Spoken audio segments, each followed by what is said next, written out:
हरे कृष्णा। मेरा नाम है डॉक्टर प्रतीक चौहान। तो चलिए पहले हम थोड़ी सी कर लेते हैं ज्ञान की बातें, उसके बाद में अगर समय बचता है तो फिर मैं आपके दूंगा कमेंट्स के उत्तर। और मैं कोशिश करूंगा कि अब मैं डेली या फिर दूसरे दिन में आपके लिए वीडियो ज़रूर लेके आऊँ, क्योंकि मुझे पता है कि बहुत से लोग अपेक्षा करते हैं कि मैं वीडियो डेली लेके आऊँ या फिर हर दूसरे दिन लेके आऊँ।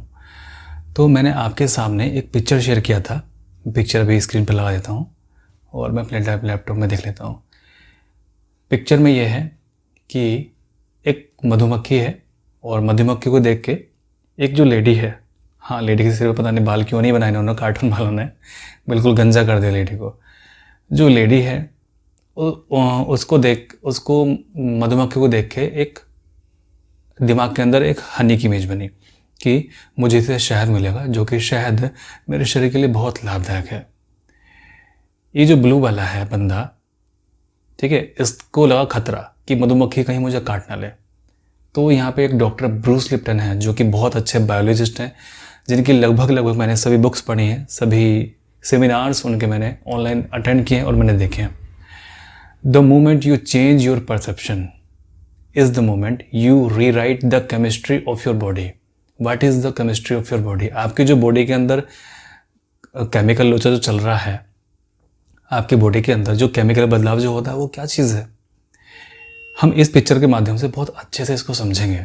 The moment you change your perception, जैसे ही आप अपने परसेप्शन को चेंज करते हैं, मतलब देखने के नज़रिए को जैसे ही आप अपना चेंज करते हैं, इज़ द मोमेंट, ये वो मोमेंट होता है जब आप अपने शरीर के अंदर अपनी बायोलॉजी, अपनी केमिस्ट्री को चेंज करते हैं। सबसे अच्छा उदाहरण ये है कि जैसे आप सड़क पे कहीं जा रहे हैं, सड़क पे देखा कि दूर पेड़ पर एक रस्सी टंगी हुई है और वो रस्सी हिल रही है। आपको लगा कि यार ये तो कहीं सांप ना हो और मुझे इसी रास्ते से जाना है, कहीं मुझे काट ना ले, कहीं मेरे ऊपर ये गिर ना जाए, ठीक है। तो आपके शरीर घबराने लगा, आपका हार्ट तेज़ी से पंप करने लगा, धक धक करने लगा आपका हार्ट, आपको पसीने छूटने लगे, आपको घबराहट होने लगी, आपका सांस फूलने लगा, आपके शरीर के अंदर स्ट्रेस हार्मोन निकलने शुरू हो गए। बाकी सब कुछ आप भूल गए, बस वो आपको सांप याद रहा, कहीं मेरे ऊपर गिर ना जाए वो। आप थोड़ा ज़ोर से भाग के चलते हैं और गलती से भी अगर आपके ऊपर वो गिर गया तो आपको तुरंत हार्ट अटैक आ गया। क्या वो सांप की वजह से हार्ट अटैक आपको आया, या आपके शरीर की केमिस्ट्री की वजह से आपको हार्ट अटैक आया, या फिर जो आपने सोचा अपने दिमाग के अंदर उसके कारण आपको हार्ट अटैक आया? जाहिर सी बात है कि सभी चीज़ें आपस में लिंक हैं। रस्सी टंगी हुई थी, रस्सी का आपसे कोई मतलब नहीं है। आपने रस्सी को देखा, रस्सी को आपने समझा सांप, कि यार ये सांप ना हो कहीं। तो जब सांप को आपने देखा इन आंखों के द्वारा, इन्फॉर्मेशन सांप की दिमाग तक पहुंची, दिमाग ने कहा कि ये सांप है, ठीक है, तो ऑटोमेटिकली आपका फियर के हार्मोन निकलने शुरू हो गए, स्ट्रेस के हार्मोन आपके निकलने शुरू हो गए आपके। तो आपका इम्यून सिस्टम उस समय शट डाउन हो गया, आपके सोचने समझने की शक्ति आपकी कम हो गई और आप बीमारी के लिए पूरी तरह से खुल गए। सिंपल सी एक चीज़ है। फिर जैसे ही आप पास में से भाग के निकले तो रस्सी आपके ऊपर अगर गिर जाती है तो हो सकता है कि आपको हार्ट अटैक भी पड़ जाए, ठीक है। परंतु यदि आप जाते हैं और वो सामने रस्सी दिख रही है आपको और आपको लगता है कि यार ये मुझे लगता है कि ये सोने की चैन लटक रही है सामने, तो अभी आप सोचो कि आपके अंदर कितने खुशी के हार्मोन निकलेंगे। कहाँ तो वो सांप था जहाँ फियर था, अभी यार ये कहीं सोने की चैन है और कितना खूबसूरत सा पेड़ है, या फिर जो रस्सी है कितनी खूबसूरत लग रही है सामने टंगी हुई। तो ऑटोमेटिकली आपके अंदर से एक हैप्पी हार्मोन्स निकलने स्टार्ट हो गए। हैप्पी हार्मोन्स निकले, आपके शरीर के अंदर तुरंत से ग्लो आना स्टार्ट हो गया। तो ये होता है परसेप्शन, ये होता है परसेप्शन, देखने का नज़रिया। एक देखने का नज़रिया था कि वो सांप है, एक देखने का नज़रिया है कि वो सोने की चैन है ना, या फिर बहुत खूबसूरत पेड़ है, या फिर बहुत खूबसूरत लग रही है रस्सी टंगी हुई वहाँ पर, ठीक है। एक परसेप्शन यहाँ पर यह है कि यार ये रस्सी से जो है सड़क वहाँ पेड़ पर लटक रही है, किसी ने आत्महत्या यहाँ की होगी, तुरंत आपके शरीर के अंदर से स्ट्रेस हार्मोन निकलने शुरू हो गए। ये आपका परसेप्शन है, चीज़ों को देख के उसको समझने का तरीका। दूसरा, यार यहाँ पे लोग कितना झूला झूलते होंगे ना रस्सी से, इससे कितना मज़ा उनको आता होगा, ये दूसरा परसेप्शन है उनका। एक रस्सी है, रस्सी को आपसे कोई मतलब नहीं है आपकी सोच से, पेड़ को भी कोई मतलब नहीं है आपकी सोच से, इस पूरे यूनिवर्स को कोई मतलब नहीं है आपकी सोच से कि क्या सोच रहे हो। ये जो पैदा हुआ ये आपके अंदर से पैदा हुआ और ये आपकी फ्री विल है जो कि उसको पैदा करती है, ना तो ये किस्मत थी, ठीक है, और ना ही ये भाग्य में आपके लिखा हुआ था। ये फ्री विल थी जो कि आपको प्रकृति ने दी हुई है कि इतना तो आपके लिए फ्री है कि आप अपने दिमाग से इतना कुछ सोच सकते हैं। ठीक है, फिर बाकी जो भी कुछ होता है वो आपके कर्म के हिसाब से होता है। ये जो सोचना है ये भी एक कर्म है कि आपने जो किया, आपने सोचा कि किसी ने आत्महत्या यहाँ से की होगी, आपने सोचा कि यार झूले में कितना लोग मज़ा लेते होंगे झूलने पर, तो ये आपका कर्म हो गया। उसी के हिसाब से शरीर के अंदर आपके हार्मोन्स निकले और उसी के आधार पे आपके शरीर के अंदर बीमारियां आगे तय होती हैं। और ये मत सोचना कि आपको वो थॉट वहाँ पे छूट गई तो छूट गई, ऐसा कुछ नहीं है, सब कुछ रिकॉर्ड रहता है दिमाग के अंदर।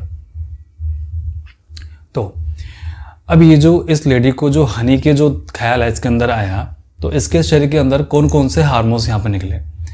सबसे पहला हार्मोन निकला सेरोटोनिन निकला, डोपामिन निकला, ऑक्सीटोसिन निकला और एंड्रोफिन नाम का हार्मोन निकला, जो कि हैप्पी हार्मोन्स हमारे शरीर के अंदर हैं। और ये आपके चेहरे पर ग्लो ले आते हैं, आपके शरीर को बूस्ट करते हैं, आपकी इम्यूनिटी को बूस्ट करते हैं, बीमारी से लड़ने में मदद करते हैं। तो फीमेल के अंदर से हार्मोन निकला ये। अब मेल के अंदर से जो हार्मोन निकले वो निकले स्ट्रेस हार्मोन, जो कि उसको बीमारी की तरफ लेके जाएंगे। ये जस्ट आपके परसेप्शन से हुआ, किसी ने आपके साथ कुछ नहीं हुआ, कुछ नहीं किया।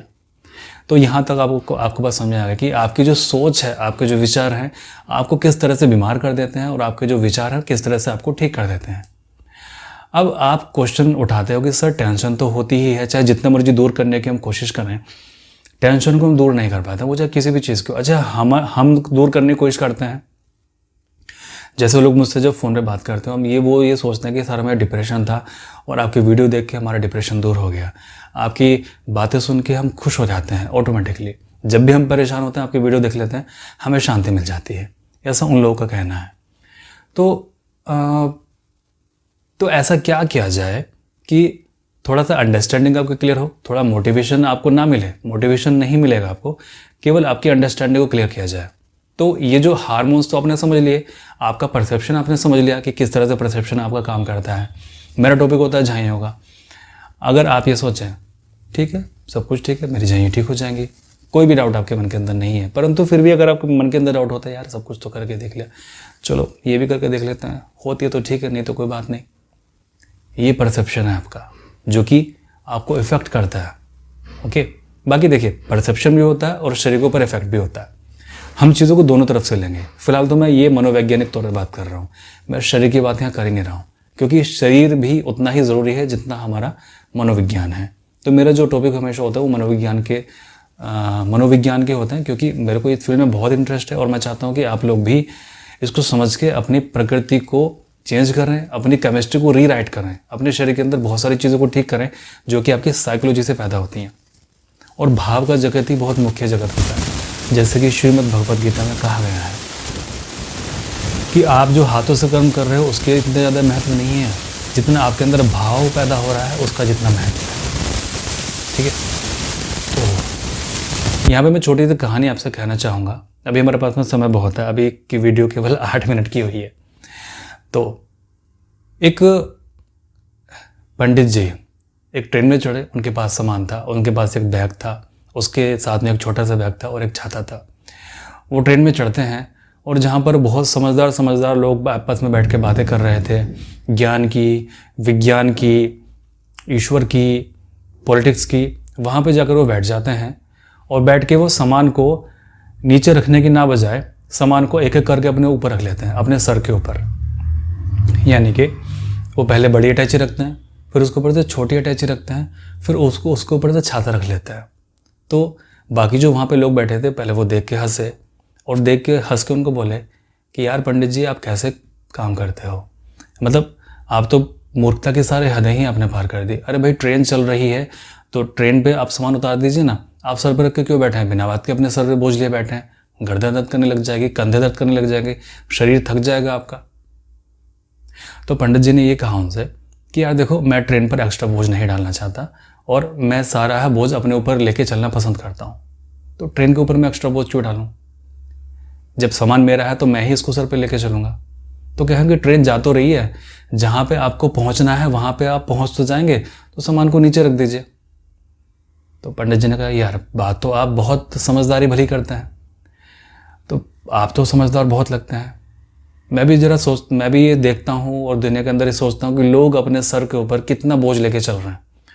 उनको जहाँ पहुँचना है वो पहुँचेंगे ही, नियति ने जो पहले से तय किया हुआ है वो वहाँ पहुँचेगी ही, फिर भी वो अपने सर के ऊपर किसी चीज़ का स्ट्रेस लेके घूम रहे हैं। कोई किसी चीज़ का, कोई किसी चीज़ का, कोई बीमार है उस चीज़ का, किसी की पति से अनबन है वो उस चीज़ का, किसी की गर्लफ्रेंड से अनबन है वो उस चीज़ का। ठीक है, वो जो हमारी ट्रेन जो चल रही है जीवन की, और जो परमात्मा जो हमारी ट्रेन को चला के चल रहा है, वो सारा वजन उसके ऊपर नहीं छोड़ दे कि चलो साथ में तो चल रहा है, सारा वजन आपके ऊपर रहा, मैं आराम से फ्री होकर बैठ गया, जहाँ ट्रेन लेके चले मैं वहाँ चलूँगा, साथ में ये चीज़ भी चल रही है। परमात्मा देखे सेम यही चीज़, वो ट्रेन आदमी को भी लेके जा रही है और उसके वजन को भी साथ में लेके जा रही है। ऐसे ही जो आपका जीवन है, आपको स्ट्रेस सर पे बैठाने की ज़रूरत नहीं है, स्ट्रेस को छोड़ दीजिए, जीवन पे छोड़ दीजिए, वो अपना आप ही साथ में चलता रहेगा, साथ में वो सॉल्व भी होता रहेगा। और जितना आप उसको रखने की कोशिश करेंगे अपने सर पे, उतना ही ज़्यादा टेंशन आपके दिमाग के अंदर रहेगी और उतना ही जल्दी आप थक जाएंगे। डेस्टिनी जो आपकी है वहाँ पर आप पहुँच के ही रहेंगे, चाहे जो मर्जी आप कर लीजिए। ठीक है, आपके कर्मों के अनुसार जो भाग्य में आपके लिखा है वहाँ पर पहुँच के रहेंगे, चाहे जो मर्जी आप कर लीजिए, जो मर्जी जतन आप कर लीजिए। अब जैसे 2 तिनके नदी के अंदर गिर गए, एक तिनका तो नदी से कहता है कि मैं तुझे समुद्र से मिलने से रोक दूंगा, वो थोड़ा सा आड़ा होकर गिर गया, और एक तिनका बिल्कुल सीधा होकर पड़ा है, वो कहते हैं कि चलिए नदी, आज मैं आपको समुद्र से मिला देता हूँ। नदी को उन दोनों तिनकों के बारे में कुछ भी नहीं पता है, प्रकृति को, इस संसार को, इस ब्रह्मांड को आपके बारे में कुछ भी नहीं पता है, फिर भी आप उसको विरोध करने में लगे हुए हो और फिर भी आप उसका साथ देने में लगे हुए हो। वो एक तिनका कहता है कि मैं आज इस नदी को रोक के रहूँगा, समुद्र से मिलने नहीं दूंगा। अब वो तिनका स्ट्रेस में पड़ेगा, सर में दर्द लेगा, बोझ उसको मिलेगा, परंतु फिर भी वो जाकर नदी समुद्र से मिलनी ही मिलनी है, वो उसको रोक नहीं सकता। वो सारी उम्र स्ट्रेस लेगा और सारी उम्र जब उसका अंत होगा वो दुखी होकर रो के उसका अंत होगा। उससे बेहतर वो दूसरा तिनका है, वो जो कहता है कि चल नदी, आज मैं तुझे समुद्र से ही मिला के रहता हूँ। तो वो तो खुश है क्योंकि नदी उसके साथ में चल रही है और वो समुद्र में जाके मिल जाएगी, उसका जो एंड होगा वो एक हैप्पी एंड होगा। और जो दूसरा तिनका है जो उल्टा पड़ा हुआ है, जो रुकने की कोशिश कर रहा है, उसका नेगेटिव एंड होगा। हम सभी के जीवन में जितने भी 100 लोग हैं या जितने भी लोग मेरी वीडियो देख रहे हैं, उनमें से अधिकतर लोग वो पहला तिनका है जो कि उल्टा पड़ा हुआ है और जो नदी को रोकने का प्रयास कर रहा है। हम सभी उल्टे पड़े हुए हैं और जो भी सृष्टि में चल रहा है या जो भी हमारे जीवन में चल रहा है उसको भरसक रोकने का प्रयास कर रहे हैं। प्रयास कीजिए परंतु दिमाग में स्ट्रेस मत लीजिए। ठीक है, प्रयास करना बहुत अच्छी बात है, कर्म ही प्रधान है। ठीक है, कर्मण्येवाधिकारस्ते मा फलेषु कदाचन। कर्म कीजिए, फल की चिंता क्यों करते हो। माँ कर्म फल हेतुर्भुः कर्मण्येवाधिकारस्ते मा फलेषु कदाचन। माँ कर्म, सॉरी मैं भूल गया इस श्लोक को, एक्चुअली मुझे गाना गा के याद है। कर्मण्येवाधिकारस्ते मा फलेषु कदाचन मा कर्म फल हेतुर्भुः मा ते संगो स्वकर्मणि। कर्म करो, फल की चिंता करने से क्या होगा। अब जब आप कर्म करते हैं तो सारा का सारा जो स्ट्रेस होता है वो ट्रेन पर छूट जाता है, सारा का सारा जो स्ट्रेस होता है वो परमात्मा पर छूट जाता है। केवल कर्म करते रहिए, फल की चिंता क्यों करते हैं।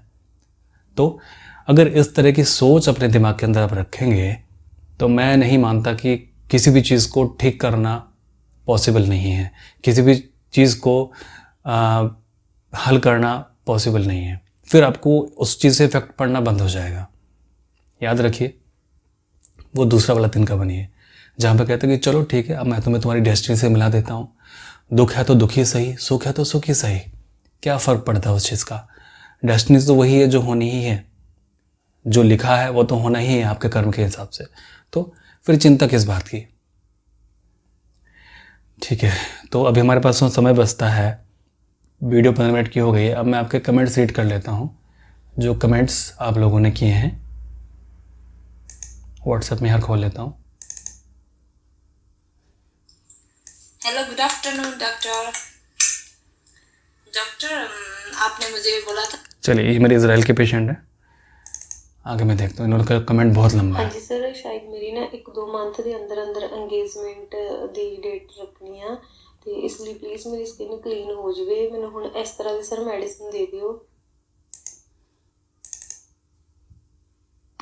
ਜੀ ਸਰ, ਹਰੇ ਕ੍ਰਿਸ਼ਨਾ ਜੀ ਸਰ, ਮੈਂ ਨਾ ਤੁਹਾਨੂੰ ਦੱਸਣਾ ਸੀ ਕਿ ਮੇਰੀ ਅੱਗੇ ਨਾਲ ਸਕਿਨ ਦਾ ਬੈਟਰ ਆ, ਥੋੜੀ ਜਿਹੀ ਦਾ ਫਰਕ ਆ ਨਾ ਕਰਕੇ ਤਾਂ ਕਾਫੀ ਮਤਲਬ ਸਕਿਨ ਨੂੰ ਐਦਾਂ ਦੇਖ ਕੇ ਲੱਗਦਾ ਨਹੀਂ ਆ ਕਿ ਮੇਰੀ ਇੰਨੀ ਜ਼ਿਆਦਾ ਪ੍ਰੋਬਲਮ ਸੀਗੀ ਜਿੰਨੀ ਮੇਰੇ ਪਹਿਲਾਂ ਸਕਿਨ ਤੇ ਸੀਗੀ ਨਾ, ਤੇ ਉਹ ਦੇਸੀ ਘੀ ਦੇ ਨਾਲ ਥੋੜੀ ਜਿਹੀ ਦਾ ਲਾਈਟ। चलिए, इनका जो ऑडियो क्लिप है ये लगभग 2.5-3 मिनट का क्लिप है। मैं बता देता हूँ, अभी इनकी इंगेजमेंट होने वाली है 1-2 महीने में, और मेडिसिन से और देसी घी से इनको काफ़ी फ़र्क लगा है, बहुत ज़्यादा इनकी ठीक हो गई है। फ़ोटोज़ भी उन्होंने मेरे को शेयर किए थे, परंतु अभी कुछ ऐसा मांग रहे हैं कि जिससे और जल्दी ठीक हो जाए। देखिए, इनका आंसर सिंपल ये है कि जब आपको देसी घी से और जब मेडिसिन से फ़र्क पड़ रहा है तो ऊपर से कुछ भी लगाने की आवश्यकता नहीं है आपको, एक्स्ट्रा चीज़ें, चाहे भले ही मैं ही आपको क्यों नहीं दे रहा, क्यों ना दूँ आपको। अब जैसे मैंने पिछले वीडियो में बात किया था कि 2 तरह का तेल और 1 तरह क्रीम मैं प्रोवाइड यहाँ करा रहा हूँ, और भी बहुत सारी चीज़ें हैं जो कि मैं प्रोवाइड कराता हूँ, जो कि मैं वीडियो में नहीं बताता हूँ कि मेरे समय नहीं मिलता है बताने का। तो वो केवल उन लोगों के लिए होती हैं कि जिनको थोड़ा डिफ़िकल्ट पड़ता है फ़र्क होने में, है ना। अब देखिए, इन्होंने कहा कि इनका बहुत अच्छा फ़ायदा इनको मिल गया है, तो फिर क्या ज़रूरत है कुछ भी चेहरे पर लगाने की। आगे यही चीज़ करते रहिए, आप ठीक हो जाएंगे। ठीक है, साथ में आप एक्सरसाइज कीजिए, अच्छी अच्छी कहानी सुनिए, थोड़ा सा हंसिए। हंसने पर आपके शरीर के अंदर से ऑक्सीटोसिन निकलेगा, आपके चेहरे पर चमक आ जाएगी। सिंपल, आप ये चीज़ें कीजिए, लगाने की क्या ज़रूरत है, कुछ भी लगाने की ज़रूरत नहीं है। पिछली वाली वीडियो मैंने कहा था कि आप ये चीज़ें लगाइए, बट वो केवल उन लोगों के लिए हैं, वो केवल 100 में से 5 लोगों के लिए हैं जिनको जल्दी फ़र्क नहीं पड़ता है। ओके, जिनकी जो अपर लेयर है वो रिपेयर नहीं होती है, जिनकी जो अपर लेयर है वो अपनी साइकिल को पूरा नहीं करती है, वो केवल उन लोगों के लिए है। अभी आपको तो कुछ भी करने की ज़रूरत नहीं है।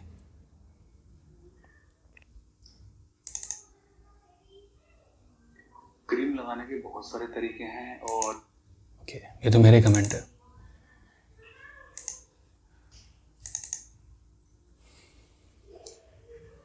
और डॉक्टर साहब, मुझे अब जो इन्फेक्शन हुआ था उसकी वजह से मेरे खाजे में दर्द और हरे कृष्णा डॉक्टर साहब, मुझे पीरियड्स में आराम है, अब पहले की तरह ब्लीडिंग नहीं होती, और बाथरूम में जैसा कि मैंने आपको बताया था कि कुछ भी गर्म चीज़ खाऊं तो जलन हो जाती है, वैसे मुझे पहले से आराम है पर उतना आराम नहीं है। और फिस्टुला के बारे में भी मैंने आपको बताया है। जी, तो देखिए यहाँ पर मेलाथमा के साथ साथ पेशेंट अपनी और भी बहुत सारी कंप्लेंट को शेयर करते हैं। जैसे आपने सुन ही लिया है, जब मैं हमेशा ही कहता हूँ कि जितनी भी शरीर के अंदर कंप्लेन है मुझे आप सारे के सारे बताइए, ताकि धीमे धीमे हर चीज़ में फ़र्क आपके पड़ सके। क्योंकि जो मेडिसिन आपकी सेलेक्ट की जाती है हमारे यहाँ से, वो हर एक कंप्लेन को ध्यान में रख के सेलेक्ट की जाती है। ऐसा ही नहीं है कि आप झाइयों के लिए तो मेरे से दवाई खा रहे हैं, लीवर की कंप्लेन है तो कहीं और से दवाई खा रहे हैं, टाइफाइड है तो कहीं और से दवाई खा रहे हैं, इसमें हो जाती है गड़बड़। जब आपको दवाई दे रहे हैं वो आपके शरीर के अंदर आपकी इम्यूनिटी को बिल्ड करती है। मैं वही चीज़ है ना, जैसे मैंने अभी इस वीडियो की स्टार्टिंग में बताया, change your perception, change your chemistry. यानी कि ये जो मेडिसिन जो है मेन चीज़ वहीं जाके काम करती है, ठीक है, जो कि शरीर के अंदर आपके ऑटोमेटिकली सभी चीज़ों को चेंज कर देगी। यानी कि अगर आपको पीरियड्स में समस्या है तो वो भी ठीक होगी, भूख नहीं लगती है वो भी ठीक होगी, नींद नहीं आती है वो भी ठीक होगी, सर में दर्द है वो भी ठीक होगा। कई लोगों के माइग्रेन, जब पेशेंट से बात किया तो झाइयों के साथ साथ में कई लोगों को माइग्रेन की समस्या थी, और मुझे बहुत खुशी है कि कई सारे लोगों का माइग्रेन ठीक हो चुका है, जो कि एलोपैथी दवाइयों से नहीं छूट रही थी। 3-6 महीने के अंदर उनका माइग्रेन ठीक हुआ। पीरियड्स की समस्याएं कई माताएं बहनों की ठीक हो जाती है। और कई लोगों को पीसीओडी था, कंसेप्शन नहीं हो रहा था, उनको कंसीव नहीं हो रहा था, कई लेडीज़ को कंसीव हुआ है। अब देखो एक चीज़ ये है, अब जैसे मैं ट्रीटमेंट करता हूँ तो आप लोगों को ये नहीं पता होता है कि आप लोगों को ट्रीटमेंट करना क्या है, ठीक है। अभी आपका जो अवेयरनेस है, आपकी जो समझदारी अभी उस लेवल की नहीं हुई है, ओके। तो अब जैसे कई महिलाएं मेरे पास में कॉल करती हैं, डॉक्टर साहब झाइयाँ हैं, पहले आप झाइयों को ट्रीटमेंट कर दीजिए, पीसीओडी है उसका ट्रीटमेंट बाद में कर लेंगे, पीसीओडी की वजह से मेरे को कंसीव भी नहीं हो पा रहा, उसका ट्रीटमेंट हम बाद में कर लेंगे। तो मैं कहता हूँ कि नहीं यार, आप सब कुछ मुझे बताइए, ठीक है, तो हम मेडिसिन आपको देंगे। तो जो चीज़ शरीर के अंदर सबसे ज़्यादा ख़राब है आपके अंदर, पहले मेडिसिन उस चीज़ को ठीक करेगी आपकी, बाद में धीमे धीमे करके पहले मोर इम्पोर्टेंट जो चीज़ है पहले वो ठीक होगी। यानी कि जो सबसे पहले जो बीमारी सबसे बड़ी है आपके शरीर के अंदर बैठी, पहले वो ठीक होगी, उसके बाद में धीमे धीमे करके सबसे छोटी बीमारी आपकी ठीक होंगी। फिर हम उनसे पूछते हैं, अब जब उनका पीसीओडी ठीक होता है और जो वो 3 महीने में या 6 महीने में वो कंसीव कर लेती हैं, तो कहती है डॉक्टर साहब तो मेरा कंसीव हो गया, अब तो मैं बहुत खुश हूँ, अभी मैं जो झाइयों को ट्रीटमेंट आगे लूँ कि ना लूँ, क्योंकि जो मेरे शरीर के अंदर जो मेरी कमी थी वो तो मेरी पूरी हो गई। तो हमें भी ये चीज़ सुन के बड़ी खुशी होती है जब वो ऐसा पूछते हैं कि डॉक्टर साहब मैं झाइयों को ट्रीटमेंट लूँ या ना लूँ। ठीक है, वो मुझे खुशी इसलिए होती है कि चलो यार उनके अंदर अब तो समझदारी आई, चलो उन्होंने अब तो टेंशन लेना उस चीज़ का छोड़ा। क्यों? क्योंकि जो मेन समस्या उनके लाइफ के अंदर थी, आपको नहीं, मैंने वही कहा ना, आपको नहीं पता कि आपको किस चीज़ का ट्रीटमेंट पहले करना। अभी आपका जो अवेयरनेस है, जो समझदारी है, उसका लेवल अभी उतना नहीं हुआ। अभी जैसे मान लीजिए किसी लेडी को बच्चे नहीं हो रहे हैं और किसी लेडी को चेहरे पे झाइयाँ हैं, दोनों समस्या 5 साल से हैं एक ही महिला के अंदर। उसको किस चीज़ की टेंशन करनी चाहिए? उसको टेंशन उस चीज़ की करनी चाहिए कि डॉक्टर साहब मेरे को कंसीव नहीं हो रहा है, प्लीज़ उसका ट्रीटमेंट आप करें, या फिर टेंशन उस चीज़ की करनी चाहिए कि डॉक्टर साहब झाइयाँ हैं, उस चीज़ का ट्रीटमेंट कर दें।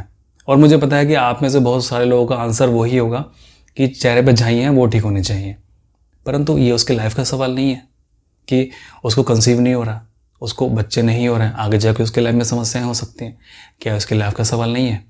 झाइयों के साथ तो जिया जा सकता है क्या, पर इसकी चीज़ के साथ जिया जा सकता है क्या कि वो महिला के रूप में उसने जन्म भी लिया पर वो अधूरी ही महिला चले गई, वो पूरी नहीं हो पाई।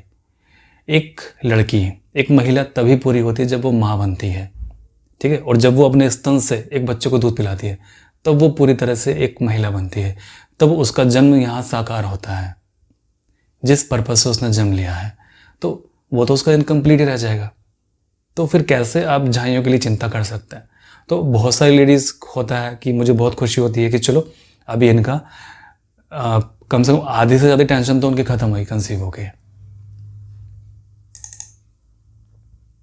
हेलो सर, मेरी बहन है, उसकी एज 25 है। ओके, ठीक है। तो यहाँ पे लोग जिन लोगों को फ़ायदा मिलता है हमारे ट्रीटमेंट से, अधिकतर लोगों को फ़ायदा मिल जाता है, और देखिए कुछ लोग बेचारे ऐसे भी जिनको फ़ायदा नहीं मिलता है। सिंपल सी चीज़ है, 100 में से 5 लोग ऐसे हैं जिनको फ़ायदा नहीं मिलता है, 100 में से 95 पेशेंट ऐसे हैं जिनको फ़ायदा मिल जाता है। अब यार वो जो 5 पेशेंट है ना, उनसे मैं हाथ जोड़ के विनती करता हूँ कि मैं आपके ऊपर में विशेष ध्यान रखता हूँ, क्योंकि जो 95 पेशेंट है उनको तो देखने की भी ज़रूरत नहीं है, उनसे चाहे एक बार को भले ही बात ना करें, उनका काम चल रहा है, परंतु जो आप 5 पेशेंट हैं, मैं आपसे हमेशा तैयार रहता हूँ आप लोगों के लिए कि यार आप लोगों ने ट्रस्ट किया तो मैं आप लोगों को भी ध्यान में रखूँ। और वो जो मैंने चीज़ें बताता हूँ ना, नई नई आपको एक्सरसाइज बताता हूँ, मल्टीविटामिन बताता हूँ, विटामिन B3 मैंने बताया था, हल्दी चंदन मैंने बताया था, केसर का तेल मैंने बताया था, वो आप लोगों के लिए ही बताया था, ठीक है, और वो भी कोई साइड इफेक्ट उसका नहीं है। अब उसका उपयोग क्या है? वो आपके चेहरे को हील करेगा, पील नहीं करेगा। बाकी जो चीज़ें आप लगाते हैं वो त्वचा की स्किन को ज़बरदस्ती उतार देती हैं, परंतु ये चीज़ मैंने आपको बताई थी, ये आपकी त्वचा के अंदर नए सेल्स को बनाएगी। यानी कि अगर आपकी जो अपर लेयर है वो डेड है और वो छूट नहीं रही है तो उसको रिपेयर करेगी, नए सेल्स को बनाएगी और आपकी त्वचा को हील करने में मदद करेगी, ठीक है। तो चलिए, मैं यहाँ पर 23 मिनट की वीडियो लगभग हो गई है, तो अब कल को भी वीडियो अपलोड करूँगा। अब मैं केवल कमेंट्स आप क्रिएट करूँगा। ये थोड़ी साइकोलॉजिकल वीडियो आपकी हो गई, आई होप कि आपको समझ में आई होगी। आगे मैं आपके कमेंट्स रीड करता हूँ और फिर आगे सर्दियों में अपनी त्वचा की देखभाल आप कैसे कर सकते हैं उसकी वीडियो में जल्दी ही लेके आऊँगा, ठीक है। अभी मैं उसका एक्सपेरिमेंट कर रहा हूँ, जाहिर सी बात है अपने चेहरे पे कर रहा हूँ। अब मैंने एक चीज़ में केसर की मात्रा थोड़ी ज़्यादा मिला दी थी कि चलो यार उससे लोगों का भला हो जाए, तो मेरे चेहरे पर पूरी रात यहाँ जलन बसती रही, बर्निंग होती रही यहाँ पर पूरे चेहरे पर, और चेहरा मेरा 2 दिन के लिए यहाँ से लाल हो गया। एक्सपेरिमेंट मैं खुद के ऊपर कर लेता हूँ। जब मैंने ये बीड़ा उठाया है और आप लोग इतना ट्रस्ट करते हैं तो क्यों ना एक्सपेरिमेंट अपने ऊपर ही करूँ। केसर की मात्रा उसमें मैंने ज़्यादा डाल दी तो 2 दिन तक चेहरे पे मेरी बर्निंग होती रही। अब वो अपने आप चलेगी, कुछ भी करने की ज़रूरत नहीं पड़ी, ठीक है। तो जैसे ही कुछ परफेक्ट सा सॉल्यूशन तैयार होता है आप लोगों के लिए जो कि झाइयों में मदद करे, आपकी पूरी बॉडी पे आप उसको लगा सकें, मैं कुछ ऐसा फॉर्मूला तैयार कर रहा हूँ कि आप पूरी बॉडी पे उसको लगा सकें चेहरे के साथ साथ में। जो माताएं बहनें ये कहते हैं कि हमारी पूरी बॉडी का रंग काला है, कुछ ऐसा बताइए जो कि लगा सकें, या अंदर से कुछ ऐसा दीजिए ताकि वो 1-2 टोन साफ़ हो सके। तो मैं उन लोगों के लिए ही मैं ये चीज़ कर रहा हूँ। मैं उसको हाथ पर भी लगाता हूँ और चेहरे पर भी लगा के देखता हूँ कि सूटेबल वो है कि नहीं है। मैंने वो लगाया था, मेरे हाथ पे भी बर्निंग होती रही, मेरे चेहरे पे भी बर्निंग होती रही, और हाथ पे तो मैंने तेज़ी से रगड़ा था, हाथ पे तो मेरे को बर्निंग अभी भी हो रही है इस समय भी। चलिए फिर भी कोई बात नहीं, जैसे ही तैयार होता है, इस हफ्ते मुझे लगता है कि वो तैयार वो हो जाएगा, तो मैं आप लोगों के लिए जल्दी ही लेके आऊँगा। ओके, तो अगली वीडियो में मिलते हैं आपको। परमात्मा सभी का भला करे।